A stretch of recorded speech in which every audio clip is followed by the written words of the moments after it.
नमस्कार मित्रों, आप सभी का स्वागत है एनबी क्लासेस पे।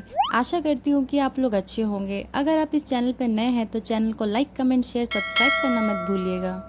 आज हम सुनेंगे ईमानदार अली और आलसी अकरम की कहानी। एक बार की बात है कि एक गांव में दो भाई रहा करते थे। बड़े भाई का नाम था अली और दूसरे भाई का नाम था अकरम।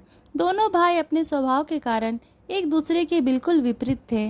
बड़ा भाई अली हलवे पराठे की ठेली लगाता था। इसी तरह दूसरा छोटा भाई अकरम एक नंबर का आलसी था और कोई काम धंधा नहीं करता था।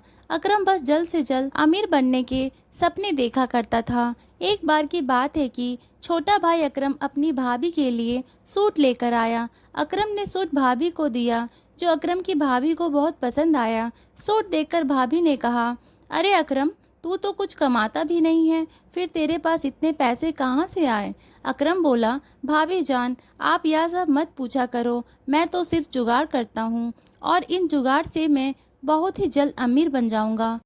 यह सब बातें सुनकर अकरम का बड़ा भाई अली बोला कि तू इन जुगाड़ों से भले ही अमीर बन जाए, पर ऐसे पैसों से कमाई गई तेरी अमीरी ज्यादा दिनों तक नहीं रहेगी। इतने में अकरम बोला कि भाईजान, आप तो रहने दो, आप ईमानदारी से काम करते हो, लेकिन ईमानदारी से सिर्फ ज़रूरतें पूरी हो सकती हैं, अमीर बनने का सपना नहीं। इतना कहकर अकरम हमेशा अपने बड़े भाई का मुंह बंद करा देता था। अली बाजार के बीच में हलवा पराठे की ठेली लगाता था। अली का बना हलवा अच्छी क्वालिटी का होता था, जिसके कारण ग्राहकों की भीड़ हमेशा ही अली के ठेले पर लगी रहती थी। लोगों को अली का बनाया हलवा इतना पसंद आता था कि लोग हलवा पैक कराकर अपने घर भी ले जाया करते थे। लेकिन इसमें अली को अपने मुनाफे में काफी नुकसान उठाना पड़ता था।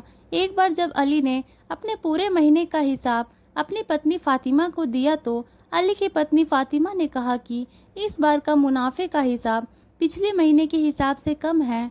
इस पर अली की पत्नी फातिमा बोली कि ऐसे तो हमारा गुजारा नहीं चल पाएगा। तब अली बोला कि इस महीने तेल के दाम बढ़ चुके हैं, इसलिए मुनाफा थोड़ा कम हुआ है। यह सुनकर फातिमा बोली कि आप भी अपने हलवे और पराठे के दाम बढ़ा दीजिए, अच्छा मुनाफा होगा। इस पर अली बोला कि नहीं फातिमा, मैं ऐसा नहीं कर सकता। अगर मैं ऐसा करता हूँ तो ज़्यादा लोग मेरा बना हुआ हलवा नहीं खरीद पाएंगे। इसके बाद फातिमा ने कहा कि जैसा आप ठीक समझे। अली और फातिमा की यह बातें अली के छोटा भाई अकरम सुन रहा था। एक दिन की बात है कि फातिमा को एक फ़ोन आता है। फ़ोन पर बात करते ही वह रोने लगती है। जब अली फातिमा को देखता है कि फातिमा रो रही है तो वह पूछता है कि क्या हुआ फातिमा, क्यों रो रही हो? फातिमा बताती है कि मेरी चाची अब इस दुनिया में नहीं रही, उनका इंतकाल हो चुका है। मुझे जल्द से जल्द चाचा के यहाँ जाना होगा। यह सुनकर अली बोलता है, रो मत फातिमा, मैं भी तुम्हारे साथ चाचा के यहाँ चलता हूँ। इसके बाद अली अपने भाई अकरम से कहता है कि जब तक मैं नहीं आता तब तक तुम हलवे पराठे की ठेली लगाना और देखना कि मेरे ग्राहकों को कोई तकलीफ़ नहीं होनी चाहिए।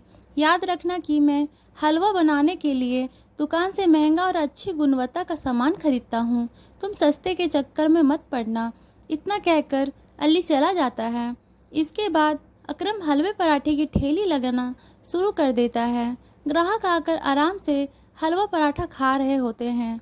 अकरम देखता है कि पराठा बनाने के लिए तेल खत्म हो गया है। अकरम सोचता है अगली सुबह जाकर वह दुकान से सारा सामान खरीद लेगा। अगली सुबह जब अकरम सामान लेने दुकान जाता है तो वह यह सोचकर सस्ता तेल ले लेता है कि यह कौन सा उसके घर में उपयोग होने वाला है। रोज की तरह लोग ठेले पर आकर हलवा पराठा खाने लगते हैं।